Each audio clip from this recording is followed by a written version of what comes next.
I just want money in the bank. Have no time for them. We just pray and say amen. Been here, boys, since way back when. I just want money in the bank. I don't want no problem. Family know, yeah, they know I got them. Just want lazy in my wallet. Just want money in the bank. Have no time for them. We just pray and say amen. Been here, boys, since way back when. I just want money in the bank. I don't want no problem. Family know, yeah, they know I got them. Just want lazy in my wallet. I just want money in the bank. Baby, please don't stress me out. I just wanna have some fun. And a bank too much house. But that's fine, I'll chase his mumsy. She don't love him, but she loves me. Feelings mutual, baby, trust me, baby, trust me. David told me fire upon them. I don't even wanna watch them. Cause the way that they hate him, that shouldn't be a problem. David told me. What's up, everyone? My name is Walt, and I'm the creator of Boss Lux and your very own Buy Black Friday shopping guide. Now, Buy Black Friday is a brand new show from Boss Lux Media, and our mission is pretty simple. We're here to help you make buying black a lifestyle and not just a trend. You see, buying black is only a trend if you do it on the holidays or when you see other people doing it online. But when you ensure that your money is consistently being spent in the black communities, establishment, cultures, that's when it's a lifestyle. You know, there's this quote by Killer Mike I just came across the other day, and he said, if you're black and American, you should keep your money in the African American community. Now, I agree with that 100%, but I'm honestly not here to tell you what you can't buy. I'm just saying it's time to be more intentional about where we're spending our money, and that's what we're here to talk to you about today. But not only that, we're going to get into the Clubhouse craze and kind of some of what Master P was saying. We're going to talk to you about a black-owned company that got a $3 billion valuation. Yes, black-owned. And we'll hear from a black tech founder about his journey to create and launch his own social platform. Now, I could keep going and going because I really love this topic, but I'm a big fan of communities and also don't like doing these things by myself. So I wanted to bring up a few people that I consider part of my personal and Boss Lux community to dive deeper into this topic. So first up, we have Steve Worthy. Steve, welcome. How you doing today? Hi, I'm doing well, man. I'm doing well. Thanks so much for allowing me to be part of this, man. I really appreciate it. Oh, man, truly my honor, man. So, Steve, there's a particular reason why I brought you here today, but can you share a little bit about yourself and what you do? Yeah, no, absolutely, man. So I'm Steve Worthy. I'm CEO of Worthy Leadership Group. We are an executive coaching firm, and we focus in on Black and minority leaders. We focus in on helping them with the journey. You know, one of the things we found is that as leaders, you have to learn a little bit more about yourself so that you can save time, so that you can lead faster, but ultimately accomplish something of significance. And then I'm also host of the Worthy Podcast, soon to be our Worthy Leadership Podcast. And what we do is we focus in on the same thing. We actually help Black and minority listeners kind of navigate their leadership journey. So I'm excited to be here with you today, man. Love it. Love it. Yeah. Had to bring you in here. I think what you do just really helps a lot of people just on their journey, but I know you have interesting perspectives just from just the consumer side, the mentality, and also from the business side. So really excited to hear what you have to say today. Got it. Now up next, we have the Black Tech founder, Adrian Cole. Adrian, welcome. How are you doing today? What's going on, Walt? I'm doing pretty good. Wonderful. I'm really excited to have you here. I think that we couldn't have started this off without you, just because of what you built. I think that what we're here to talk about today, it directly affects you. So Adrian, can you share with everyone a little bit about who you are and what you do? Sure. Name's Adrian. Originally I'm an engineer. So don't let the cool fool you. I'm complete nerd. I'm a creative host, and I'm working on Voice Blast. We're creating a platform for short form audio content and building community around interactive audio. That's what's up. That's what's up, man. See, that is so interesting. We're talking about Clubhouse today, and I know when Clubhouse came out, that was the first time anyone had ever heard of just like a audio based social media platform. And I'm Yeah. gonna put myself in that category, but I know we had connected like right before I think Clubhouse like Mhm. really hit the news and everything. So I was like, oh Mhm. man, it's kind of interesting. I could see what you were talking about from a whole different angle. But we'll get into all that soon. But I'm excited to have you here. Now, with by Black Friday, we all know it's about to be Black History Month in like a few days. So we're about to have a lot of attention on us, basically, on our community, on what we do. And it's a great time to be Black. There's things there's going to be a lot of money spent from all different cultures in the Black community. But I'm more so concerned about after February when it comes to March, April, May, up until Juneteenth will probably be the next time it's like a trend again. So I know something that was brought to my attention in my Working While Black group, which is a Facebook group part of Boss Locks, is like, all right, so we're all about buying Black, but how can we consistently do it? And some other people were talking about, yeah, like how and not just like people who like choose not to buy Black, but also on the business side, making sure these Black owned businesses have everything they need.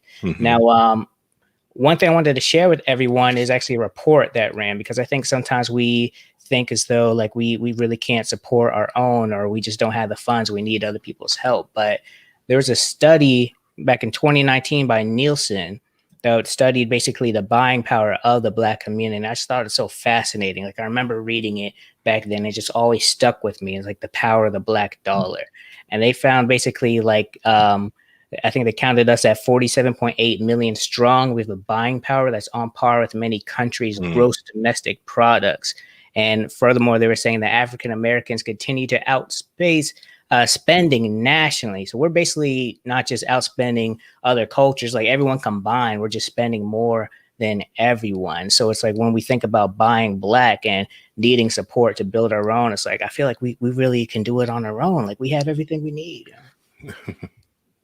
Yeah, so I wanted to before I keep going, because I could keep talking about this forever, but I just want to hear some of your thoughts on just from the Black consumers and buying. Like, but what do you think when you think of like, all right, so we do outspend everyone, but maybe not so much with our own communities. What are some of your thoughts? No, I mean, no, I completely agree. I mean, I often think about, what we spend on, right? Because we can talk about the actual dollar amounts and all that other stuff too associated with it, but what are we spending it on comparatively to other other nationalities?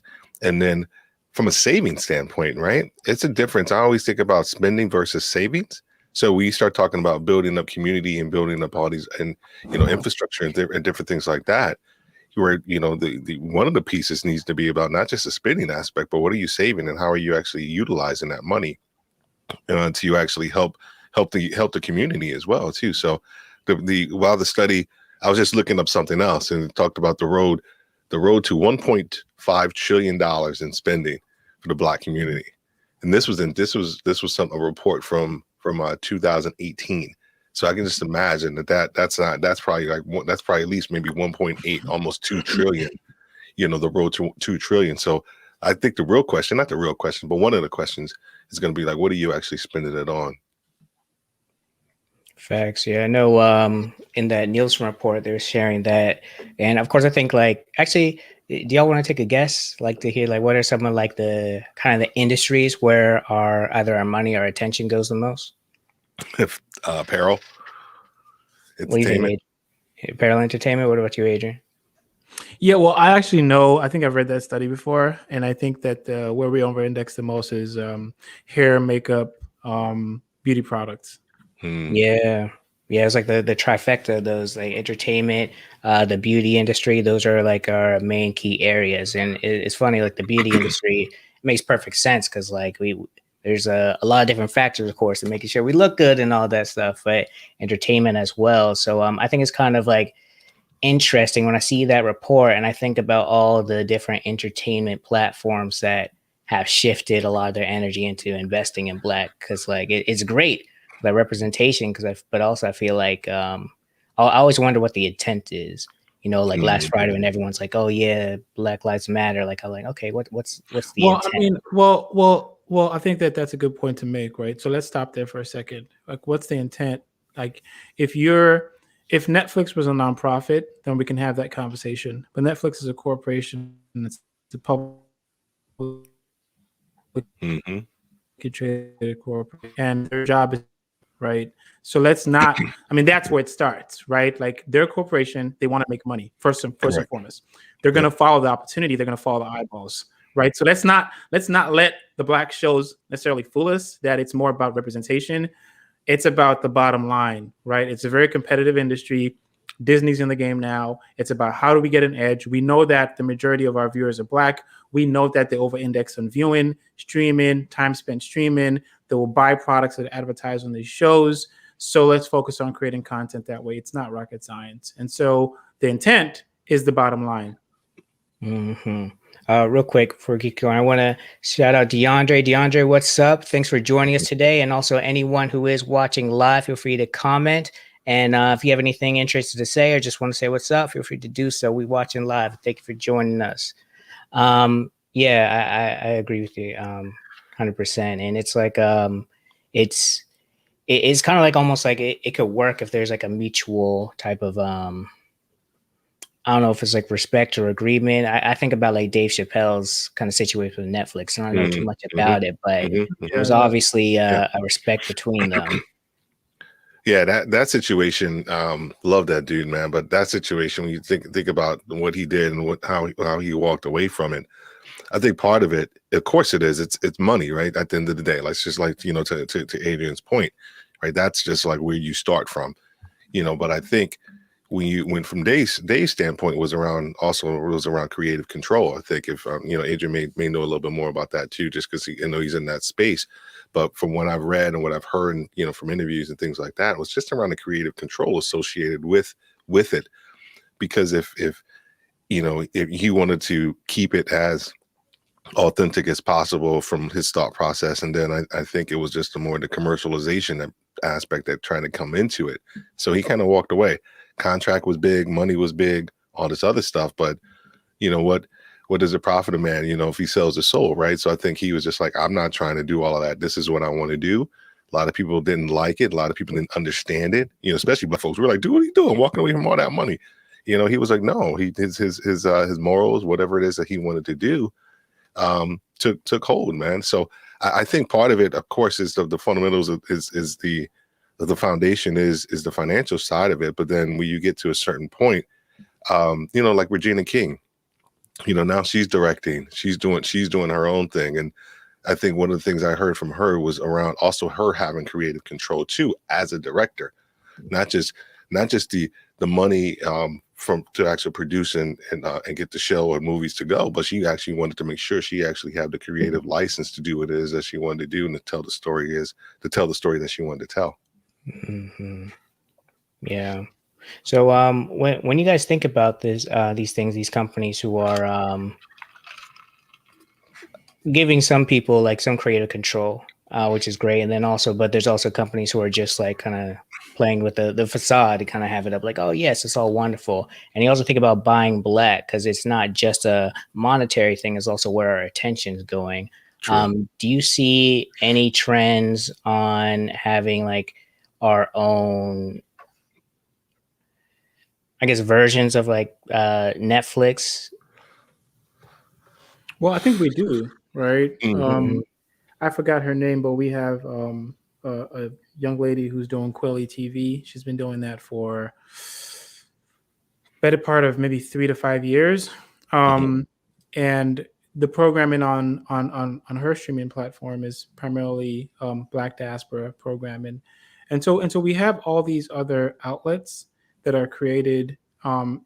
They just never really get the funding to become mainstream. And a lot of the time, and this is probably a deeper topic, but when you create a product, especially around technology, even if it's created for the Black community, you still have to innovate in some way, because that's really what's going to pull people to use the product.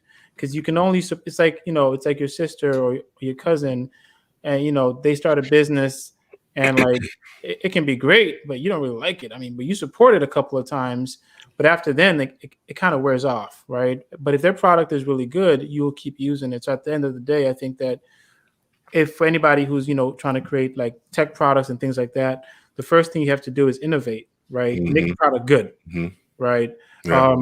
And it's marketing, right? It's distribution. I know Quayle TV's been going on for a while. She's got a strong user base. It's really about getting the word out there. And at some point, you do have to have a marketing budget that is pretty sizable to break into all this noise.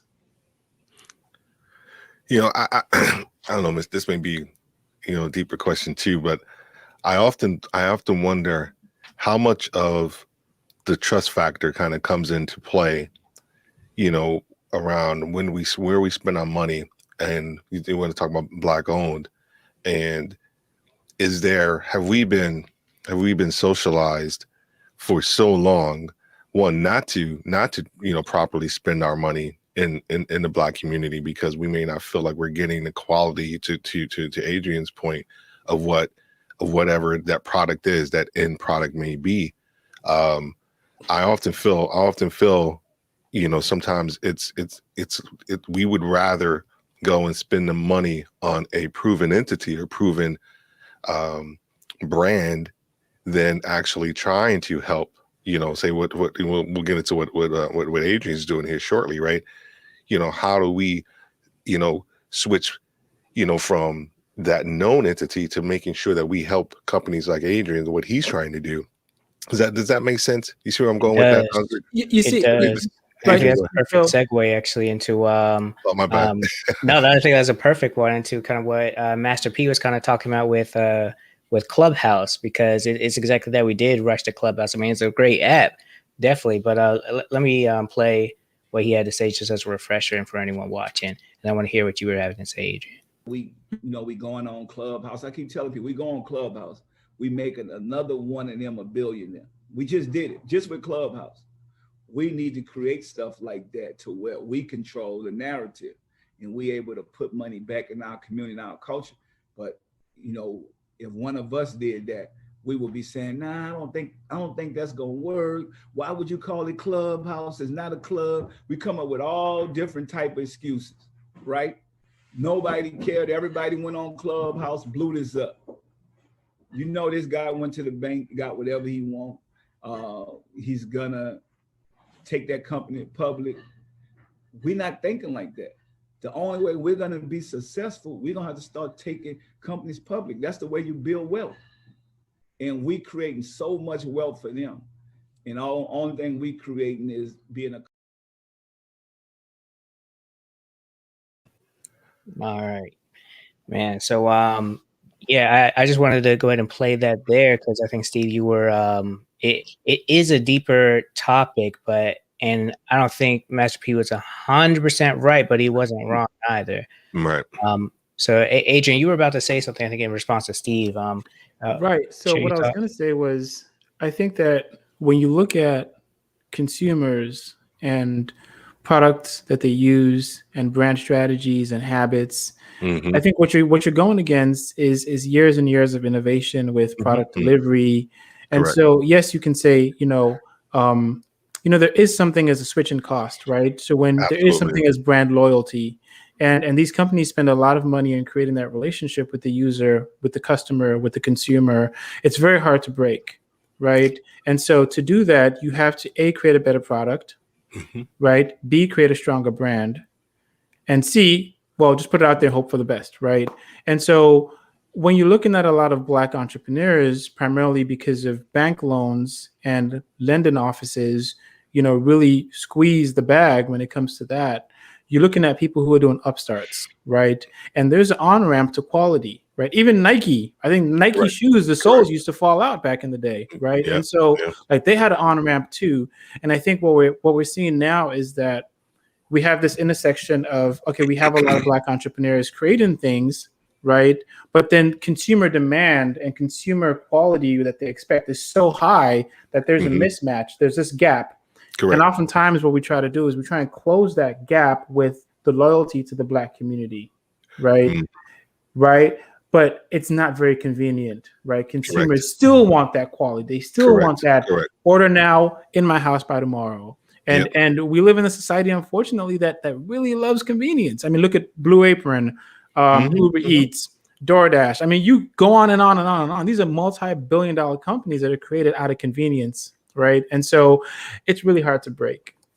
It's extremely hard. You know, and Black folks ain't the most patient people in the world. No, we're not. You know, It's so- like, well, I gotta wait 2 weeks for some deodorant.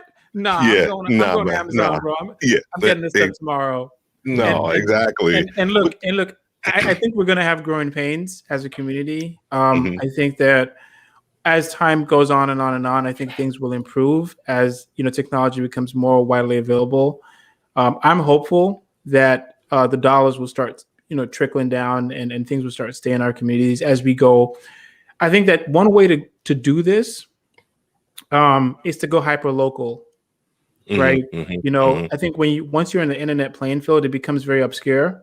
But if you go hyper local, if we go back to, COVID didn't really do us any justice here, but if you go hyper local again, you start going to local markets to buy your groceries, buy your stuff for your home, all these pop-up shops that were actually starting up. I think that was a great thing. And for me, we kind of start offline, build the relationship there, take it online, and then blow it up that way.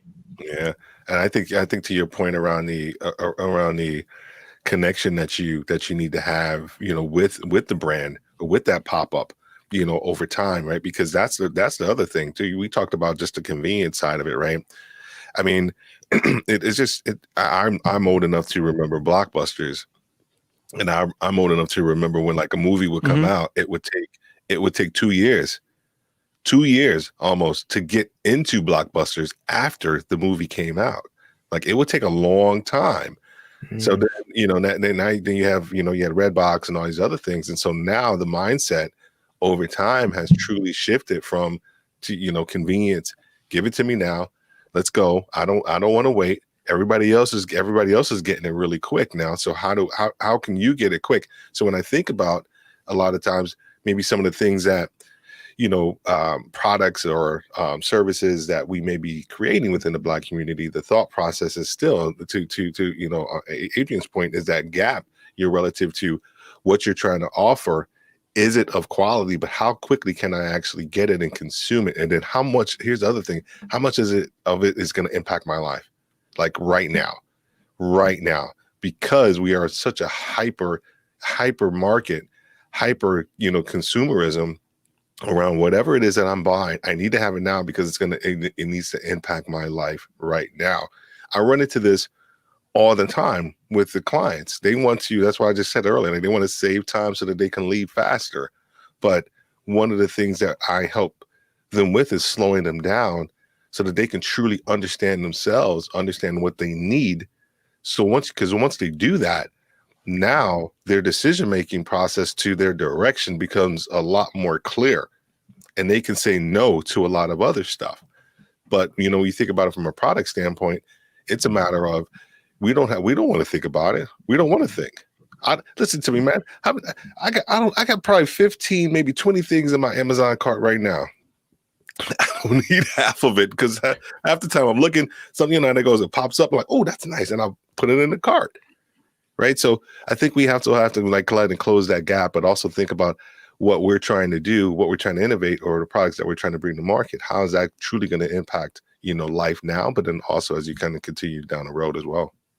I love that. I love both of y'all are saying, and it sounds like from the consumer side of it, it's kind of like a combination. Like I think like we as consumers need to understand that, all right, yeah, so this is a Black-owned business. They just started it.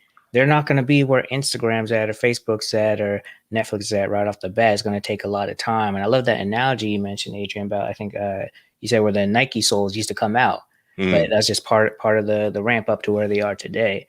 And it makes perfect sense. It's kind of interesting. Like there was this conversation on Clubhouse, and it was recorded, put on YouTube, and it was this founder of this app that was similar to Instagram, except were based on monetization. Like basically they would allow you to monetize, like regardless if you had 0 followers or whatever. And it was interesting because people were coming at him like, oh, you haven't had this, if it's this, but it's like, yo, he just put it out. Instagram's been out since I don't even know. I got on in like 2014, but it's been out for years, and they're backed by Long enough. Facebook, yo. Like they got billions to spend on this stuff. Like, why are we trying to tear him down when obviously he doesn't have the same type of resources as like a Instagram? But it's all about kind of just knowing that it takes patience. So maybe the kind of the communication. I think that's why I don't want to be like, stop buying this, only buy black. It's kind of like, just make sure you're intentional about buying black, because it takes time. It takes time to build something of value. And it takes time to get it to where it needs to be, but we also need to support them at the same time. So yeah, you gotta take a risk, and you gotta take a risk, because I know you're gonna talk later. You're gonna ask us later about different businesses, Black-owned businesses that we support, but you gotta take a risk, right? Brittany, who I'll talk about a little bit later too. She's a web designer, right? And she's Black. We all went to the same gym together. That she started out as an engineer. And then she moved into this web design space, and she was just starting out, but man, her business acumen like superseded like her skill set from a web design piece initially. And so I said, screw that. I'd take her business acumen right now, because now her skills are like through the roof. It's crazy. So now it's like they're matching up, her business acumen, with her skills. And so, and she's at a point now, I'm glad I got her when I did, because I probably can't afford it now. Right. Now I'm on her monthly plan. Like, I'm on her monthly maintenance plan, which is awesome. And I can get my website updated and all. I can do pages, but now if I came on as a new client, forget about it, right? I got to find somebody else. So sometimes you have to take a chance, when you start to think about that, but also help them. I have not tons, but I have a lot of business experience. And so I also helped her out with maybe some of her thoughts too. Right. So it's almost kind of this reciprocity thing that you can create with other people, but you got to trust. You got to trust first. So there's this phenomenon for anybody who's been in a car accident or played sports. It's called phantom pain. Right? Phantom pain. Right. And so I think that there's this phenomenon where oftentimes when we look at Black products, man, we take that magnifying glass out and we do, and we go to it, and a lot of times we always assuming that products that are created by non-Blacks are great.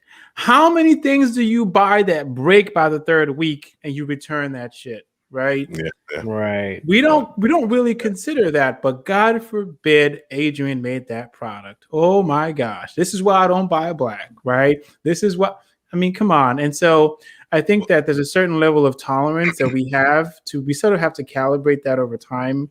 And I don't think that that's going to happen by just beating it down people's throats. I think it's going to happen by people creating awesome products, people creating awesome companies that are really doing well, people who are doing amazing things, and because that's what people respond to, right? It has to be branded well, right? It has to feel organic. It has to feel natural. When you look at Calendly now, it's like, woo, that's a Black dude. Oh shit, it's $1 billion company. Okay, I can do it too, right? And I think that more things like that. When you look at, I believe her name's Bo Dixon with Honey Pot, like that's a Black-owned business, but they're I didn't know they're Black-owned. They in Target. Quality stellar, packaging is amazing. The design work is everything about it is just really on point. And I think that she's not going around saying, hey, look, I'm Black owned, buy from me. She's saying, I got a great product, and by the way, I'm a Black CEO. And just by having that combination in itself, right, is good enough for people to make the connection and support it, right? And I think that companies that often tend to lead with that, oh, we're Black owned, support us, sometimes the product, or the service is not as great as it should be. And I think that's not an excuse at the same time. I agree. I was with Target, and when I left, they were right in discussions with her and a whole bunch of other Black entrepreneurs for products that they were bringing into the company.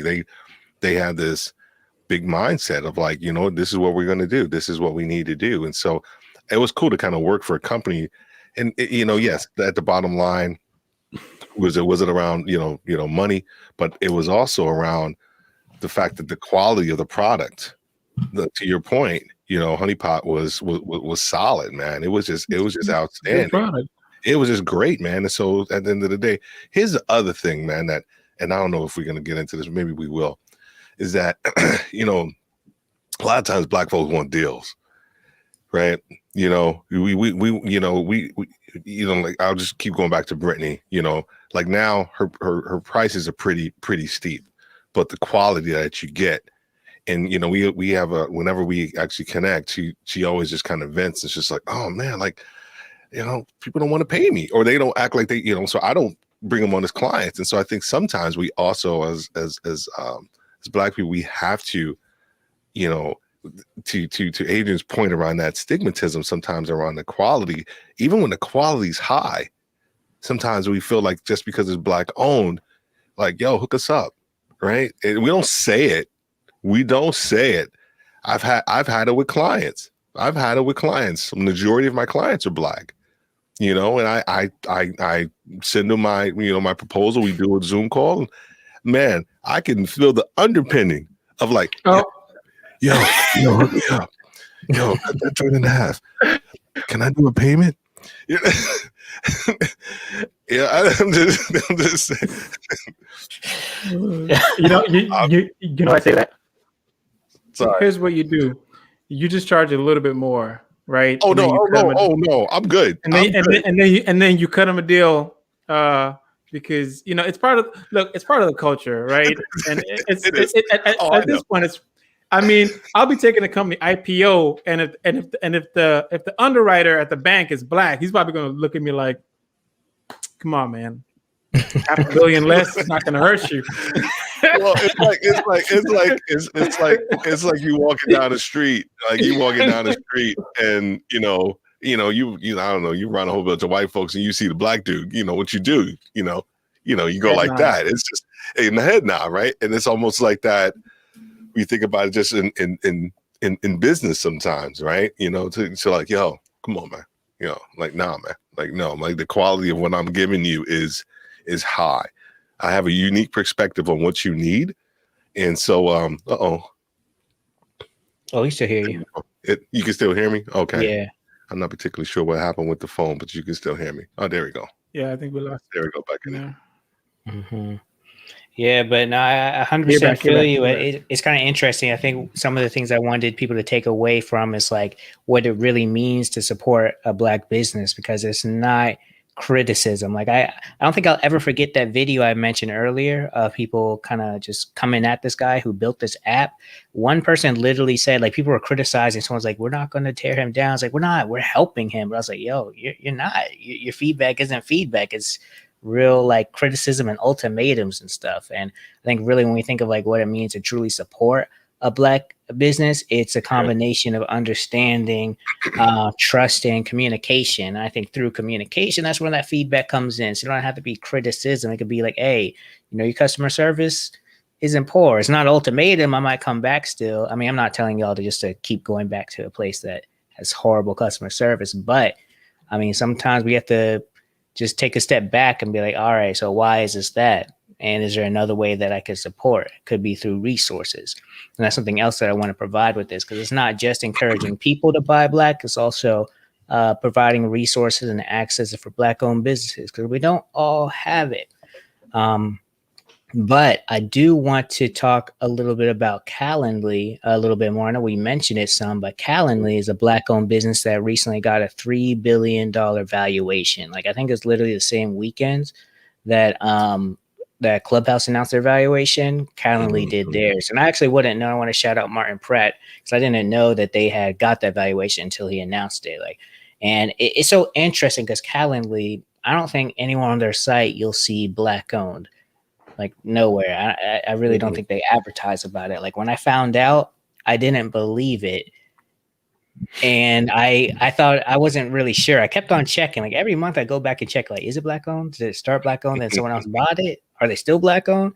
And it wasn't until like an interview on the show I like with the founder, he came on and was talking. I was like, okay, no, it's been Black-owned, is Black-owned, will continue to be. Yeah. and it's amazing. And it kind of makes you think, I think a lot of people don't want to label themselves as a Black owned business when they're at like a Calendly level. And I think sometimes people are like, oh, if I label as that, it'll kind of hurt the business. What do y'all think about that? Like, yes, I'm gonna jump in this one because Yeah, I have some conviction about this. I think that, again, I think we live in the modern world now where, the product's got to be really good. First of all, we've established that, and the fact that you are at the head, you are the owner of the company, is enough, right? I think that, again, if we go back to this thing, people start a business, if the product is not really great or whatever, it's like, okay, well, let me slap on the fact that we're Black owned. Let me push that, because then I'm going to get the support, even though the product isn't great, right? Now, I'm not saying everybody that does that has a bad product. What I'm trying to say is that the product should be good first, right? Calendly was an amazing product, period, right?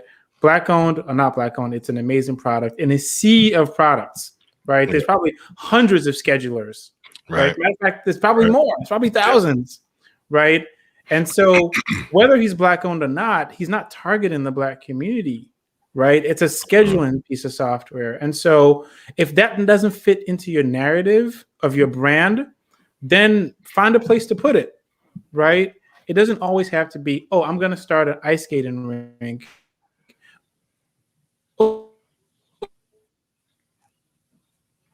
And it's Black owned, by the way. Like that's the forefront of the brand, right? Maybe on the forefront. And then so for me, it's like let your brand story, tell your brand story, obviously from the marketing standpoint.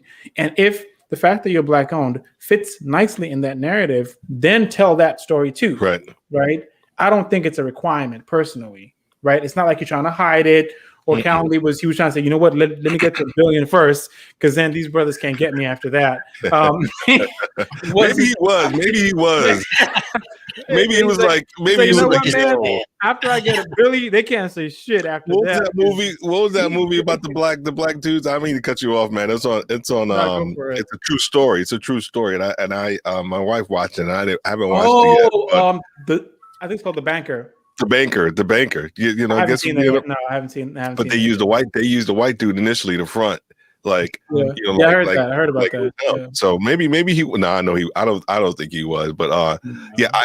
I mean, when I before I even started using it, someone told me about it, and they were white, and they were like, "Hey, this is a really good like scheduler. Like it'll help you with your business, and help you. And it's fluid, awesome." So I was like, "Okay, well." For me, I just did my due diligence. I looked online, did some research, and I was like, I was just like, yo, what? Seriously? Like this dude, like, wow. Okay. The owner, the entrepreneur, the guy who started it, right, is Black. I was like, yo, I'm definitely. And then to Adrian's point, the quality of the product was like, it's still outstanding. It's super intuitive. And so, I think the fact that he's Black owned, I won't say it had little to do with what he's done, but I think it's a great case study. It's a great testament to what can happen, when you just have a great, I keep referring to Adrian because I love it, because the quality, man, the quality has to be there. And so, and then the crossover effect of it as well. Yeah, he didn't position Calendly as a Black scheduling company. No. You know what I mean? He's like, no, we're a scheduling company. You got a business, doesn't matter who you are, doesn't matter what you do. This is the product that's going to fit you, and it's high quality. And oh yeah, guess what? I got $1 billion valuation on a Black, or $3 billion valuation on a Black. Oh, my bad. So there you go. What you gonna do? What you gonna do? I think there's one thing. There's one thing to take away. I mean, Walt's always talking about actionable insights and things to walk away with. Yeah. I think there's one thing to note here is that, and I often say this to a lot of people. So at some point, I started a web design agency myself. I had to shut it down so I can focus on Voice Blast. But I often told people a lot of the time, you're building this website You're spending thousands of dollars doing this site, but you're not going to use it, right? It's just going to be there as a fucking ornament. And with Calendly, what's important to note that he used the power of internet marketing, right? Mm-hmm. Right? It's like viral loops, right? These are real things. Like Calendly, the way Calendly grows, when you talk about internet products, there's something called a viral coefficient, right? Mm-hmm. If it's greater than the value of 1, it means for every one person that signs up to use your product, they're going to bring more than one person to the product. Mm-hmm. Calendly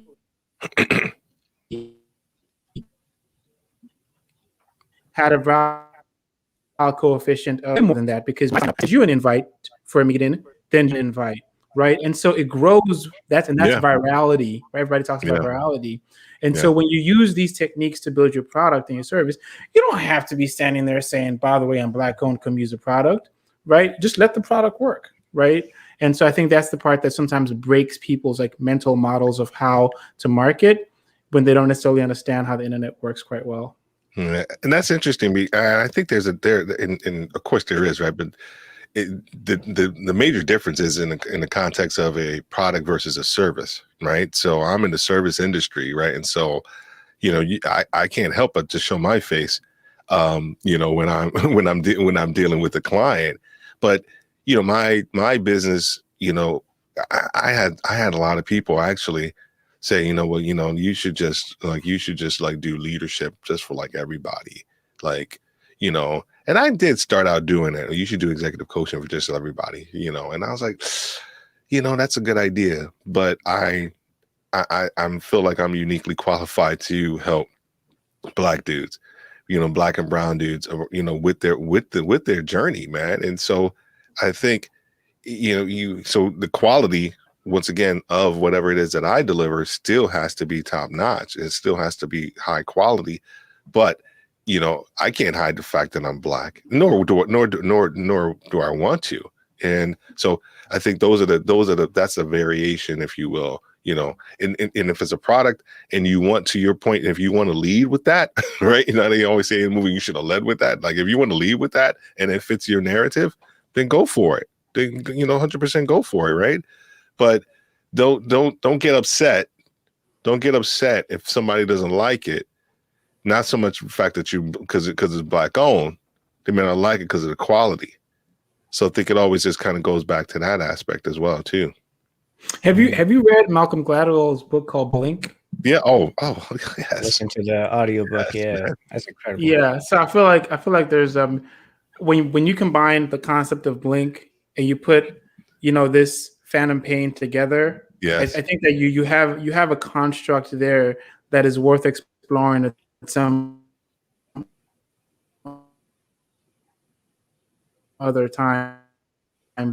But there's a construct there where you let someone fall in love with the product first and then discover that. In terms of like growth hacking, talking about some of the issues that we have when folks bring that lens, to the Black product. And again, figure out what you're selling, whether it's a service or it's a product, and let the brand story make sense, right? Just make it make sense, right? Yeah.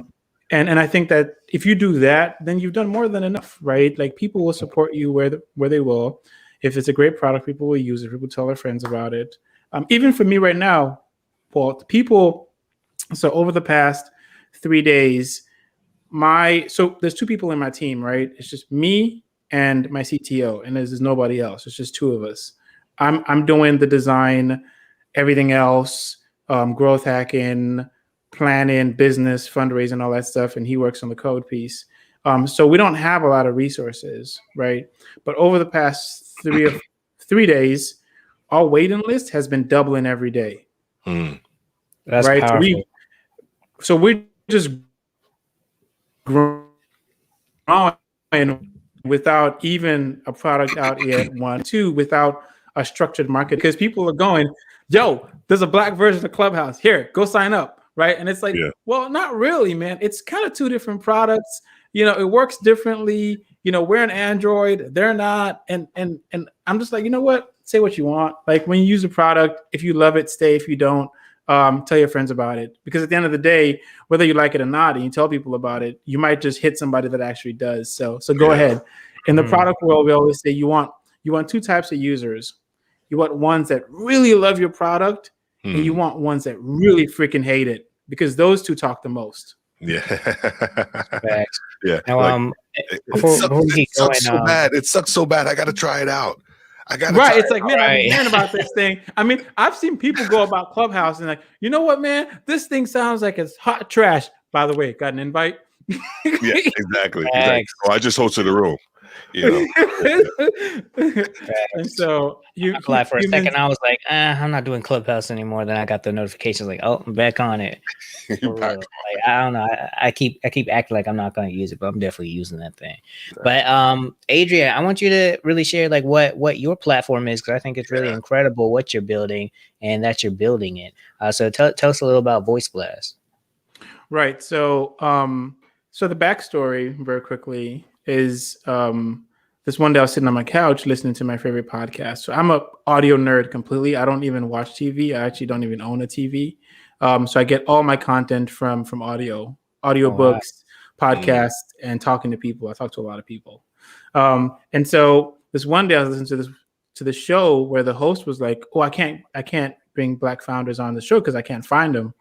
I'm just like, "The hell you mean you can't find Black founders? I know about 50 right now." And so me being me, I decided to just start my podcast after that. And so once I got into podcasting, taught myself how to podcast, loved it, got some great guests on, started doing the show.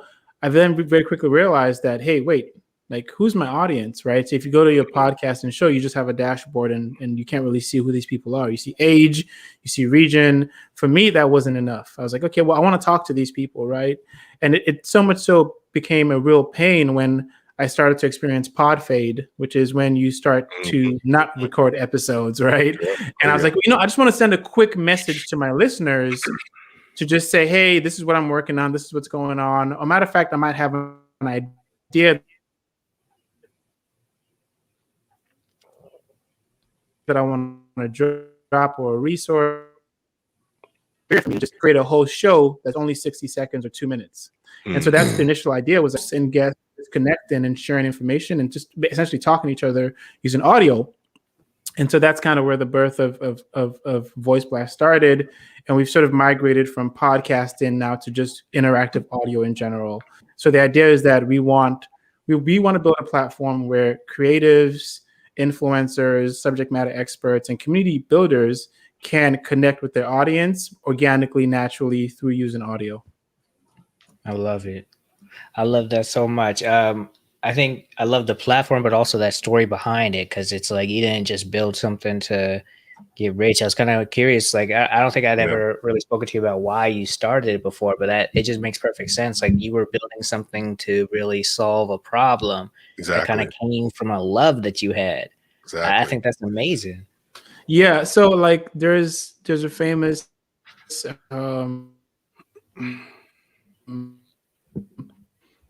founder, Paul Graham, who's like the founder of Y Combinator, and he often talks about like, and so this is like one version of that. It's like, well, I'm going to solve this problem. What was interesting is that, well, when we launched the first MVP, it was primarily on desktop, only available on the web.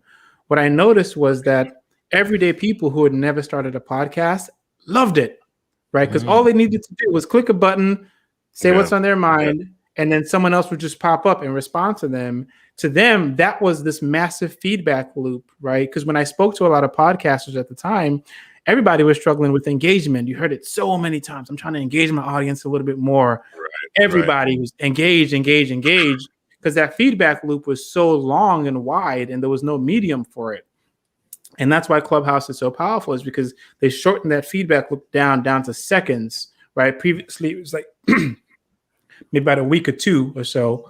And so everyday people loved it. And that's when I knew we were onto something. I feel that. So, man, That makes perfect sense. And I want to, because I can feel myself wanting to slip into just like this podcast talk and everything, because I love this. But in the sense of like buying Black Friday and supporting Black owned businesses, part of why I wanted to have you on is because you are a tech founder, and it's a different type of business. Like the journey is a lot different. So I'm kind of curious, as you look to grow, what does support look like to you? Hmm. Wow, that's a good point. In terms of the lens of the landscape, or me personally, just want to clarify. I guess kind of combo. Like I know as we're encouraging people to really kind of what we're doing is kind of shifting our dollars and our attention towards things that are created and brought to us by Black people.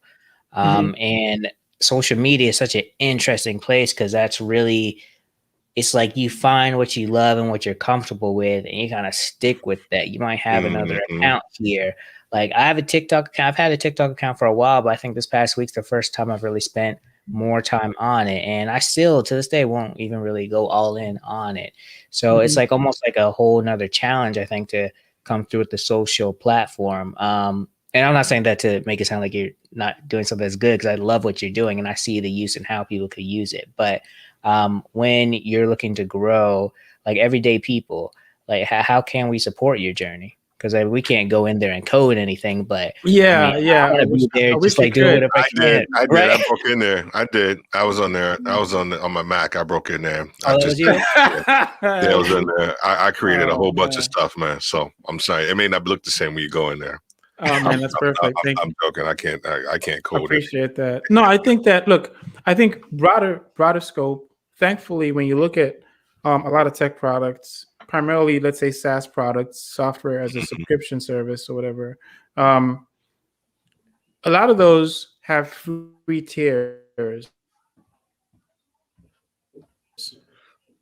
right? And so, you might be MailChimp and you find out that, hey, some other Black entrepreneurs building a mail service. You can actually just go sign up and check it out, right? True. If you like it. It costs you nothing, right? And so when you ask me about, okay, how does support look like to me? It's, well, if you are part of the target audience, right, and you enjoy audio, right, anything remotely close to that, give it a shot. Jump in, try it out. If you love it, tell your friends about it. It's really that simple. It doesn't really go on past that point. It's like, if you love it, tell people about it. That's it.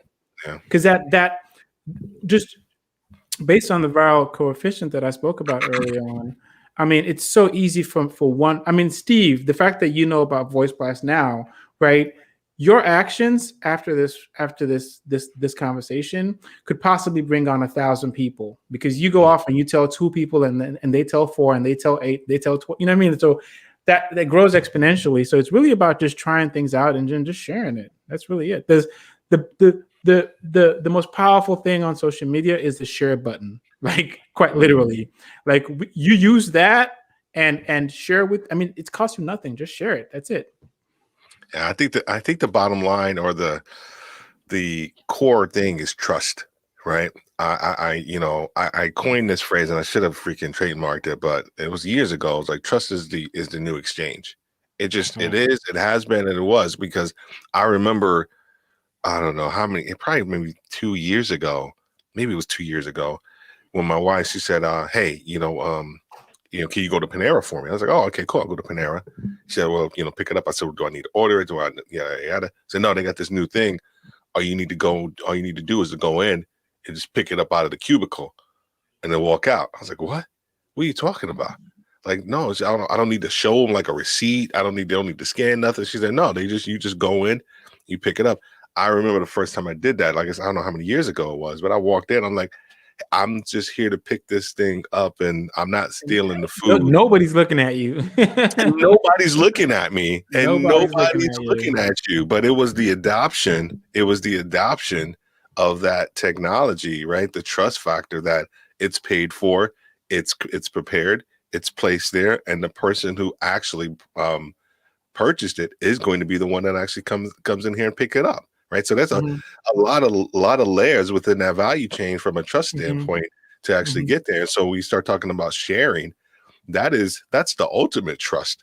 I'm not going to share something with you that if I'm gonna share something with Walt, he's gonna be like, okay, well, Steve sent it to me. I trust Steve, right? Mhm. And so I think that's the piece that when that trust breaks down, that's where oh shoot, okay, Walt's sending me another thing.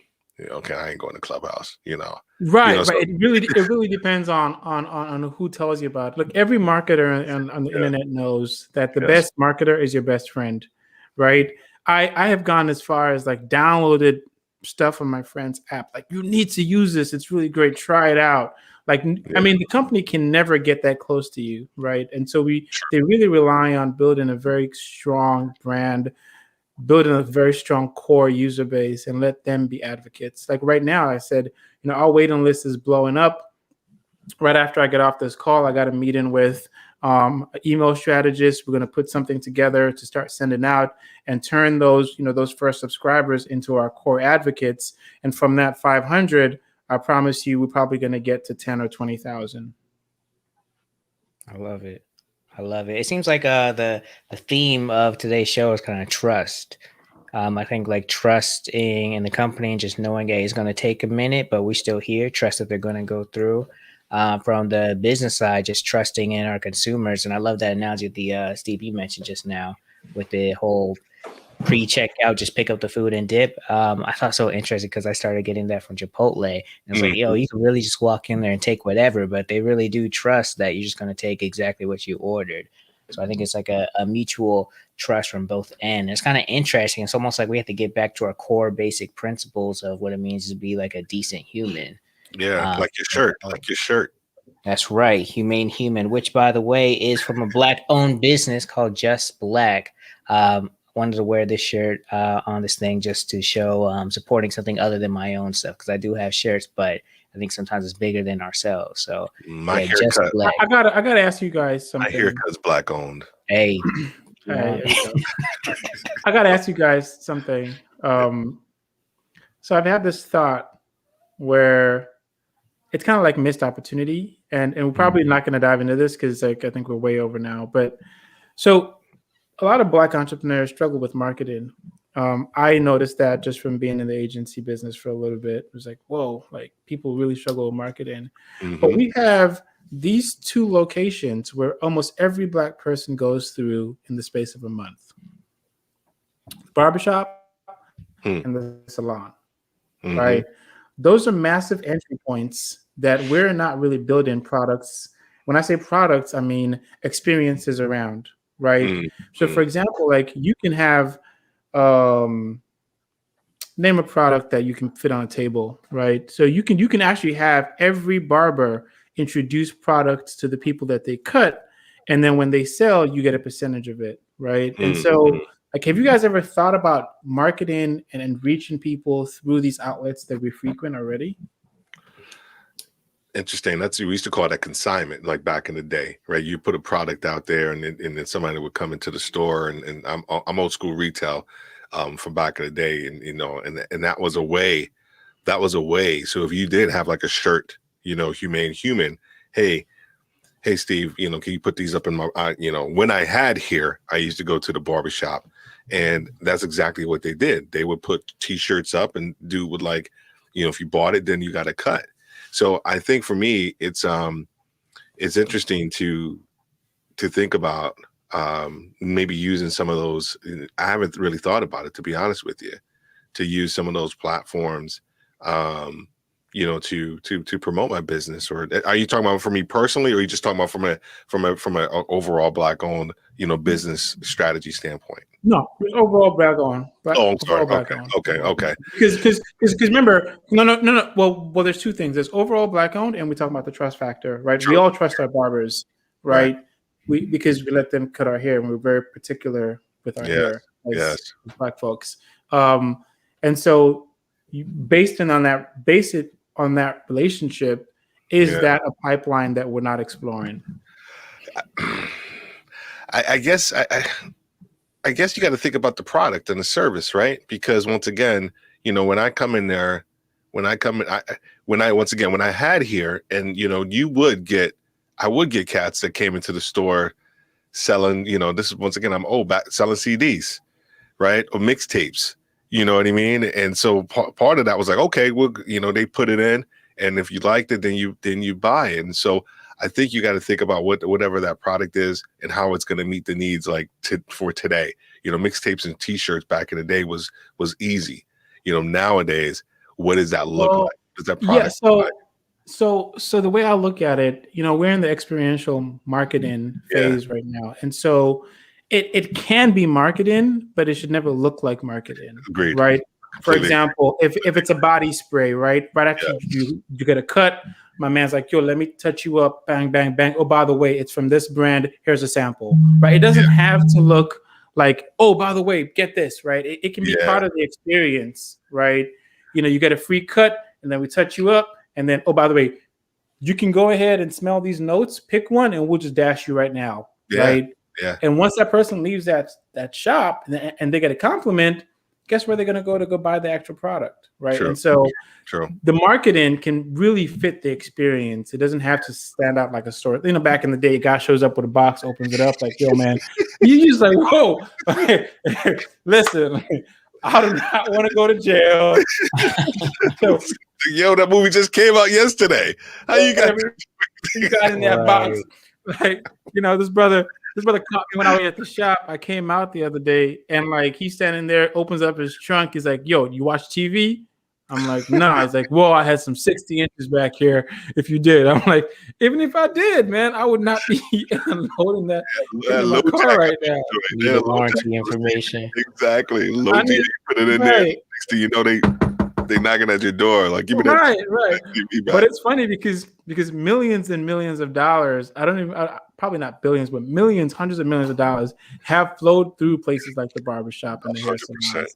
So these are valid. These are very valid marketplaces, right? And we shouldn't overlook that. Yeah, well, I think your key is what you just said about the word experience, right? Because what does that experience look like? What do you go?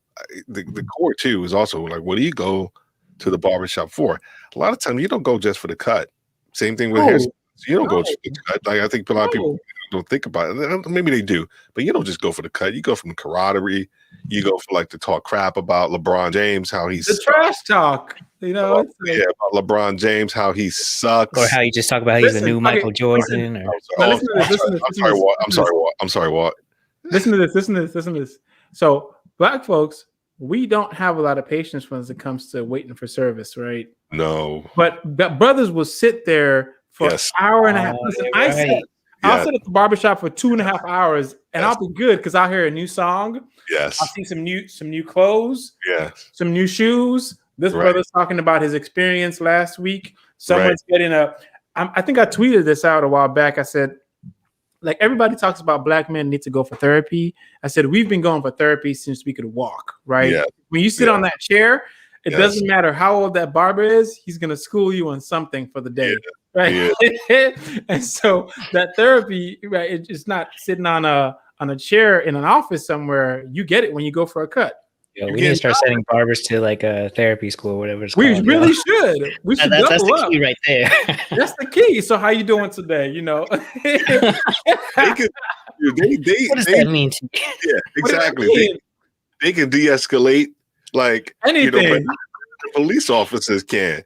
You know what I'm saying? I throw that out there, but they can. Right? You go in there, you probably pissed off about something. Your girl or what work. Whatever, you sit down in that chair and that barber, he senses it, right? And he can like, yo, what's going on? What's going on with you? Oh man, you probably they can feel it. They can feel it. Yeah, they can feel like, oh my girl, oh man, what did you do? Right? And you're like, what are you talking about? What did I do? Right. So there is a lot of therapy that kind of takes place, but I love what your thought process is around the overall experience. And look, it's been one of my secret fantasies to open up a barbershop that was all about experience. I mean, we're talking about walk in, grab yourself a coffee or a scotch, and then sit down. Whilst you're waiting, you can either get a foot rub or a neck rub, and then there's a tailor somewhere in the back. Like you basically just take care of that person, right? Because you got to think about it, right? There's missed opportunity there. How does someone feel after a good cut? Yeah, well, you feel on top of the world. You feel good. That's someone that's just waiting to be sold again. Yeah, yeah. Well, right, and we missed that. We missed that opportunity so hard. I want you to walk past the clothing store on the way out and pick up a few threads. I think you're onto something for real. And grab you a few notes at the same time. Well, there's a spot that's already out. And I mean to cut you off, because I know we're going to talk about Black owned, and they are Black owned. They're two twins, and they live in Charlotte.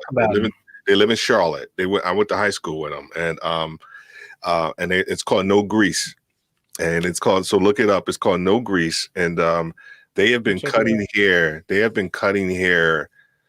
I moved from New York to Charlotte in '96, and I think they were already down there. They think they left, and they were down there probably since '94, and they've been doing it ever since. And so they've expanded and grown into all these different locations, and so they have dipped and dabbed into exactly what you're talking about, almost like a speakeasy for a barbershop, so to speak. It's a speakeasy for a barbershop. There you go.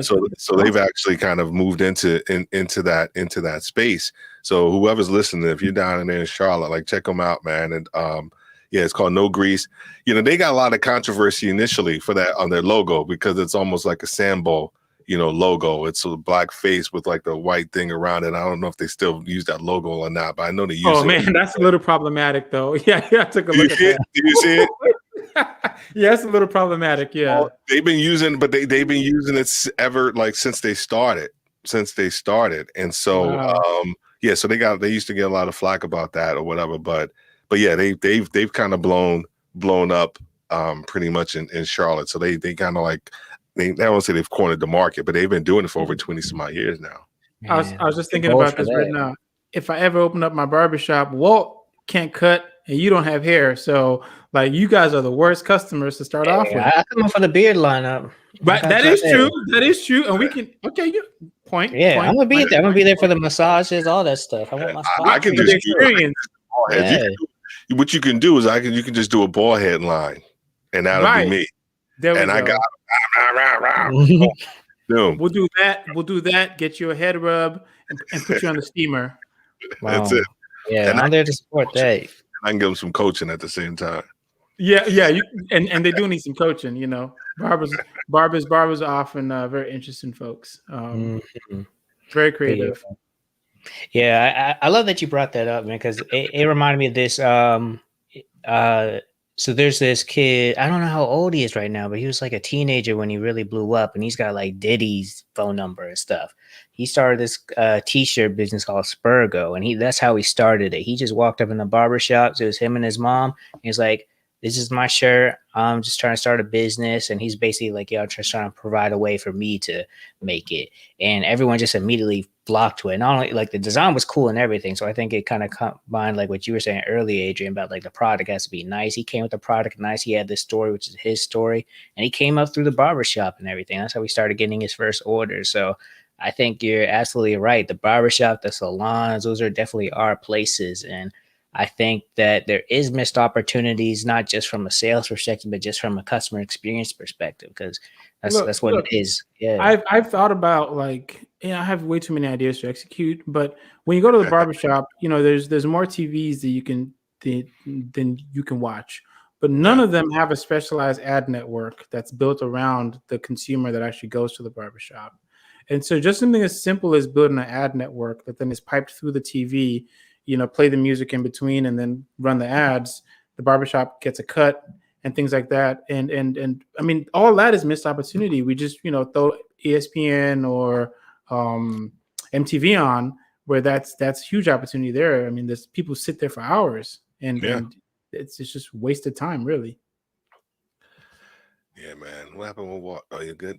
But yeah, I mean, the barbershop is all, I mean, it has always been that spot, man. And, I mean, as a kid, once again, when I had hair going there and, it was a father and son, and they started the barbershop, and it was just a great time, man. And you would sit there, worst time to go Saturday morning, but you would get there, and I mean, 9 o'clock in the morning, I didn't get cut until 12, 11:30. No, dude. Sometimes longer than that, just because the line was like, around the door. But the thing was that I realized now as I got older was like, man, these cats were just coming for camaraderie, man. A lot of cats. Like you, seriously, you don't even look like you need a cut, but they get up in that chair, they get up in that chair, they get a little trim or something or whatever, and then they leave. It's therapy. Yeah. Really, Yeah. I mean, when I said that we've been doing therapy for a long time, I wasn't joking, right? No, Like therapy is not always sitting talking to somebody about your problems, right? Sometimes it's just getting treated, like True. it's the experience. And that when I go get a cut, I don't know about you, but when I go get a cut for that hour before right. and a day after, I'm Mhm. pretty much good, Yeah. right? It doesn't matter what I'm struggling with. I'm okay. Because when you Yeah. come back and you take a shower and you look at yourself, you're like, you know what? I think we're good. Yeah, man. Well, therapy is nothing but wanting to be seen and heard. Like that's it. Like I just want to be seen. I want to be able to, for you, whoever you are, barber or therapist, to see me as Steve. But And then I listen. also want you to listen. Then I also want you to hear me, and that requires some empathy. And that's what barbers do. They probably won't call it that, but that's empathetic listening, right? Because they're there. And they can empathize with you, like, yeah, man, I messed up with my girl too, and so this is what this is the consequences of what you did. I just right? want to throw this in there right now. Now you see why. Now you see why Clubhouse is important. Yeah. Now you man. see why it's important. Yeah. Oh yeah. Right. Before COVID, loneliness was a problem. Mm-hmm. It's a global crisis, right? And now you have this app where I explained this to somebody that it made sense to them.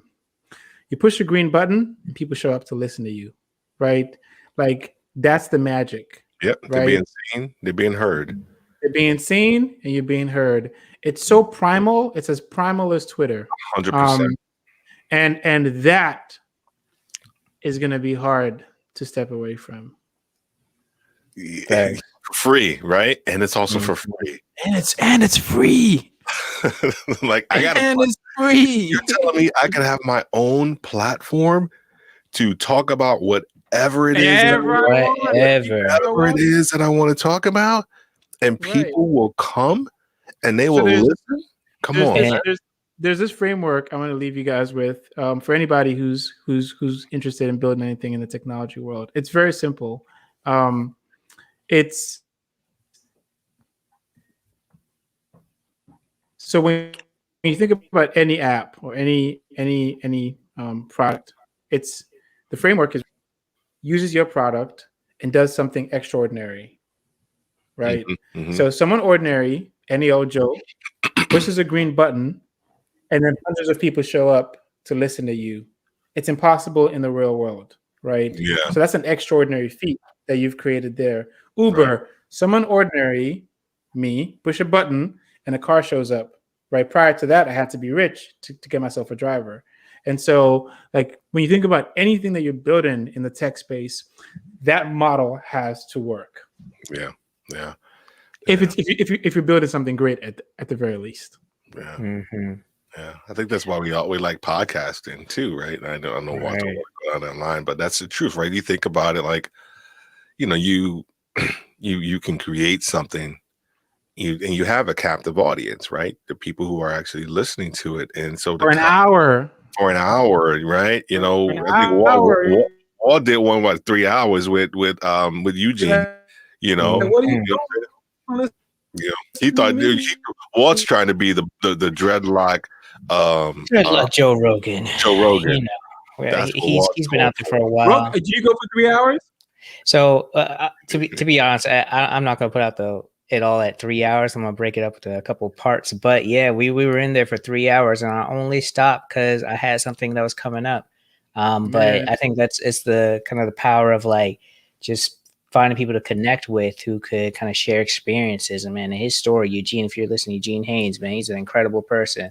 And I just think it's like powerful. And I think it ties back a little bit to what we were all just talking about like from the barbershop experience to everything else, that relationship and that trust. And I think that's part of why I think it's so important that we buy Black and support Black owned businesses, because there is just a natural connection or opportunity for connection and community there between the business and consumers, the employees, everyone there. And that's why it's just important to keep that and empower that and to grow that, because now we could have like a company like Calendly out here, Black owned company, and it's $1 billion company, regardless if they define themselves as Black owned or not. It's a Black owned company. There's opportunity for communities to connect and build with each other.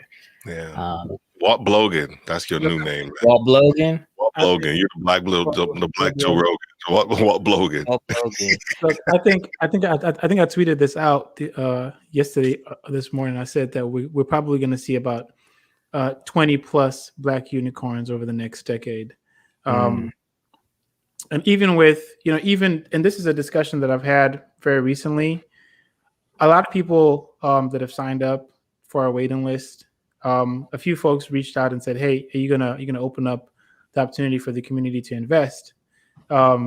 Because, the people that took Clubhouse to where it is didn't have the opportunity to invest because the systemic sort of institutions have been built in the way that the everyday person cannot invest in a private company unless you're an accredited investor.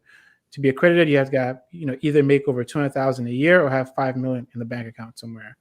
And so crowdfunding allows everyday people to actually invest in your company right now. So I think that if we, as tech entrepreneurs who are doing well, open up at least one round of crowdfunding, right, and that company gets goes public and does really well, then I think that's a way to not just create one $1 billion company and to be happy about it, but it's to create $1 billion company, but then be able to create 1,000, 2,000 people who have made $1 million or so, right? And I think that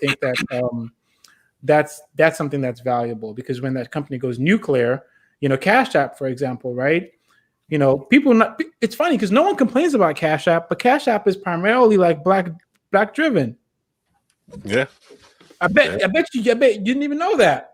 It makes sense. What's funny? I didn't know Cash Apps could be used in businesses until I was going to like Black businesses. Like, oh yeah, but who do you think they targeted? Come on, unbanked. Cash App carded it. Come on, yeah, the unbanked people, right? Yep. Like even Black people made Cash App cool. Yeah, like it's interesting because Cash App is owned by Square, and Square is a credit card processing company. So like they were already in the processing thing, but then they introduced this new product, Cash App. And yeah, you're probably right, because I know they have like a bank account options there too. It's still Jack Dorsey. He just knows who uses this product. Mm-hmm. So it's funny, Jack Dorsey, he's like has products that really just target the Black experience, from the social networks to payments, everything. Let me give you. I'll leave you with this last one. So before Twitter, Jack Dorsey and Evie Williams, they're working at a different startup called Odeo. And Odeo was way ahead of its time, right? They were building a podcast social network. So they tried social audio. How old is Twitter? 15 years? If 10? 2004? Probably 10. I would say okay, so 10. Okay, let's say on Facebook though. Okay, so let's say no, it's older. It's about 2006. 06. Okay. 06, right? Okay. So Odeo, social audio, was 15 years ahead of its time. That's the first product that they tried, right? The company was dying, no one was using the product. Apple just came out podcasts and things like that on their iPod, right? So it killed them. They almost went out of business, right? Then they pivoted to Twitter. So for me, it's actually interesting that social audio is just hitting the right time right now, but Twitter would not be possible without the attempt on social audio, and I discovered this throughout my journey, and I knew that social audio was going to be a thing like over a year ago. I was like, man, we gotta work on this thing because it's going to get there. It only has to get there. So you cut out at the beginning a second, but that was really interesting. So you're saying that Jack Dorsey, his first company was a social audio company, like that came out before Facebook and Twitter came out, but it failed. And were you saying like when Apple moved into audio, that kind of Yeah. When Apple moved into audio, and Apple had the proprietary hardware that you can stream podcasts on, and they were primarily web based. And remember, the iPods didn't have a browser on it, right? And so they just no one with the iPod could use their product because they were web based. And back then, you didn't have enough speed on your hardware to be able to stream shit. So you had to do it at home. You had to have an internet connection. You had to have good internet at the same time. That was dial up back then. And so the infrastructure wasn't ready for audio. And actually, to get technical, there's a protocol that we use for this audio rooms. It's called WebRTC. And it just so happened that WebRTC released a good working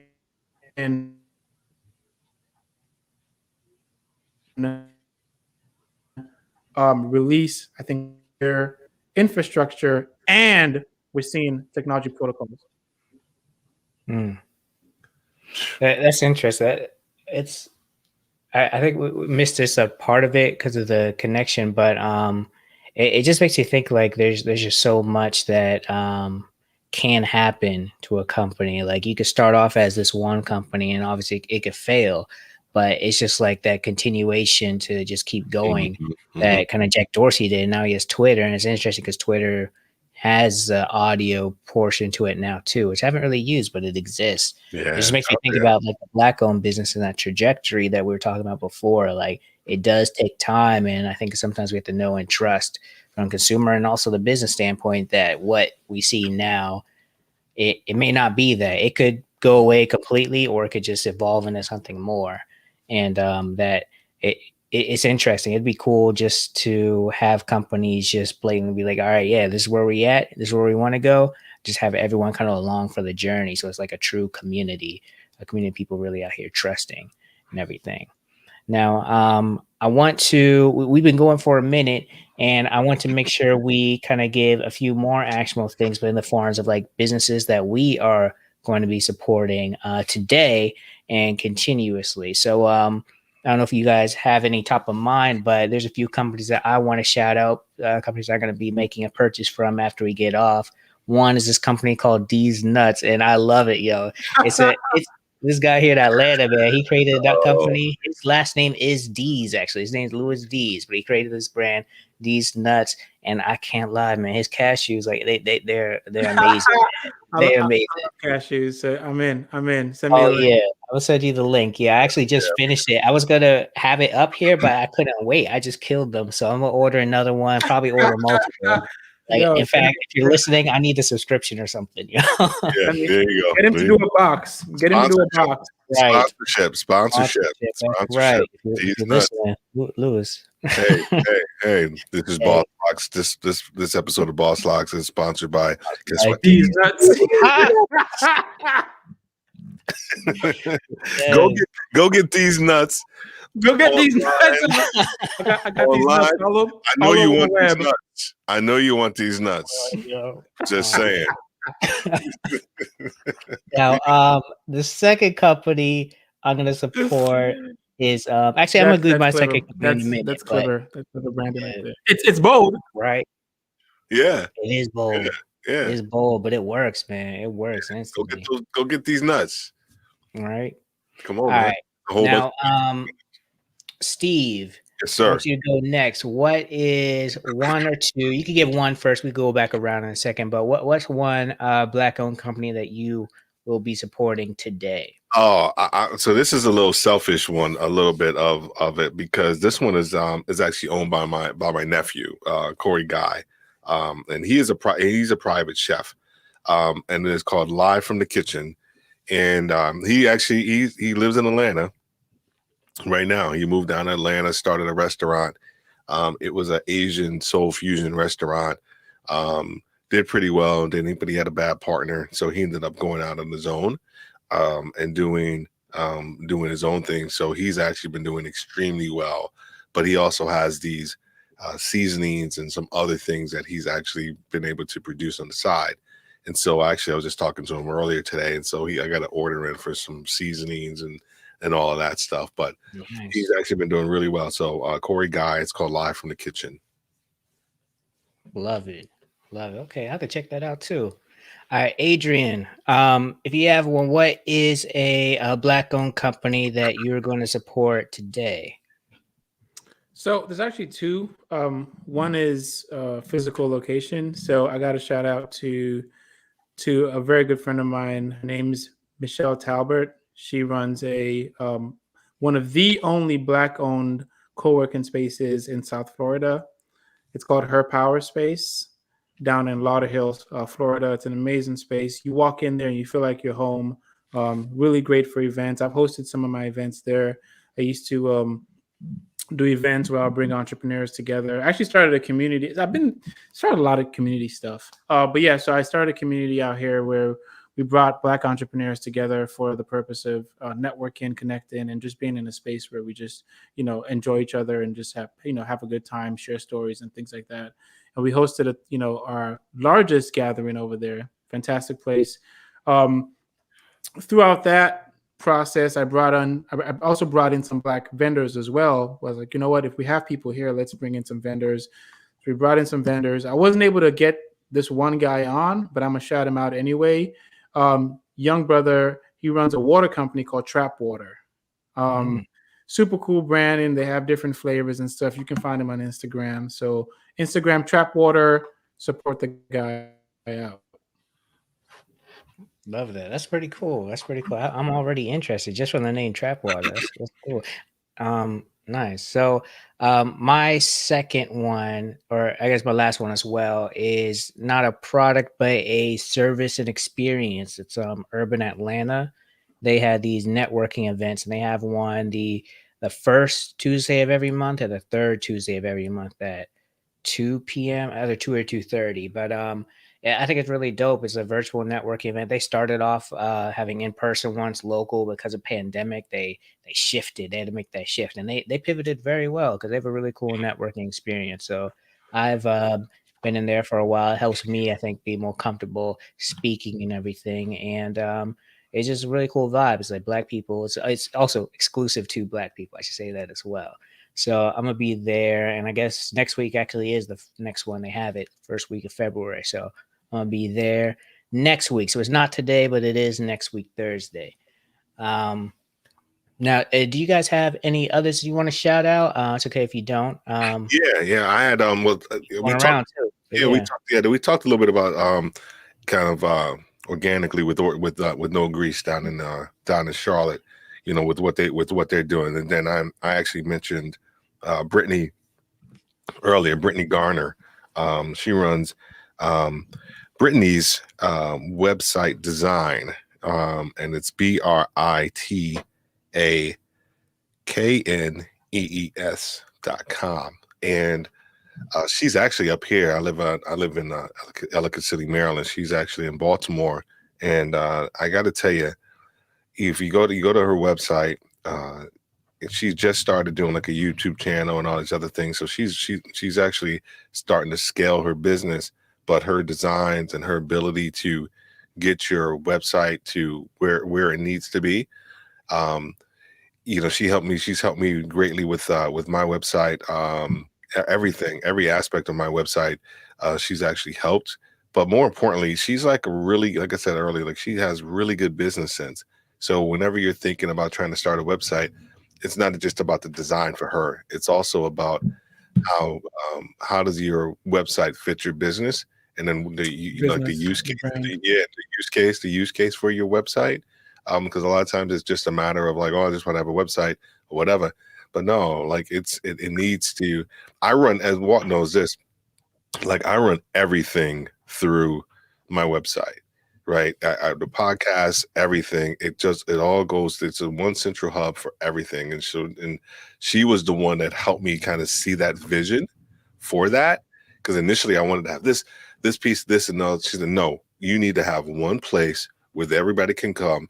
They can get all the different things that you need that they want to look at, but have it in such a way. So she helps businesses with their concept, but she also helps them kind of drive business and make money, because guess what? If they're making money, then she's going to make money. So just a great, I got, I regard. got, I think I got one more for you. So a very good friend of mine, she was with me. So I don't think I told you this, Walt, but I went through a startup accelerator that was backed by the Mozilla Foundation. And whilst I was there, I became great friends with a friend of mine, Saran, and she launched a audio course company, right? So it's like masterclass for audio. It's called Hey Disco, HEY disco.com. Amazing platform. You can go learn about technical stuff, but whilst you're driving to work or whilst you're doing the dishes and things like that. Amazing. She's been a podcaster for a very long time, so she's very well versed in the audio space. And she's one of the, I would say, Black podcasters that have grown a podcast and actually sold it. Oh, have you ever heard of Code Newbie? I'm not sure. I don't know. Yeah, so Code Newbie is a podcast about like programming and the developer journey. So she started that. She grew it to about 60,000 listeners, I think, per episode. Wow. And eventually she sold the company and the content and the brand and everything. And now she's doing Hey Disco. So that's a good one. Check out. Excellent. Okay. That's what's up. So you know what's funny? As each of y'all going, I keep thinking more. I'm like, oh man, I feel like this is gonna be a thing, and I'm just like, yo, like, Walt, we're not doing the Rogan thing today. All right. Real, yo. Let's go, Blogan. That's right. All right. So here's what I want to end it with. I want to thank everyone for joining. This is a live show, but if you're watching the replay, thank you very much. I'm going to ask each of you guys to do Steve and Adrian to send me links to the places that you just mentioned. I'm going to put together an email and also put on the site. So if you're watching, stay tuned. Visit bosslocks.org, BOSSLOCKS.org, and make sure you subscribe to the mailing list so you are the first to find out when we send that email of all the places that the three of us, are supporting this Friday and beyond. I want to encourage you all to buy Black, not just on Fridays, but every day, but part of the lifestyle is just making things a habit. And that's why I say buy Black Friday. So each Friday, do what you can to intentionally buy Black, whether it's $5 or $50 or more. Buy Black, and at the end of every month you could join us as we speak live just to break down certain topics about buying Black, the Black experience, growth, supporting each other, and so much more. I want to thank you guys for joining me today. I want to give you a chance to plug whatever you have going on, because I also want to support you guys, my Black people here with me. So Steve, we'll start with you. How can people find you, support you, and all the above? Yeah, no, absolutely. You can find me at worthyleadershipgroup.com/now. You can find our podcast there. You can find our newsletter there, a brand new newsletter that's coming out, and it's called Focus on Win. What's important now. So excited about that. We received a lot of really good feedback for our soft launch, but you can find everything about our executive coaching firm, our approach, how we do things, but also our podcast there as well at worthyleadershipgroup.com/now. Love it.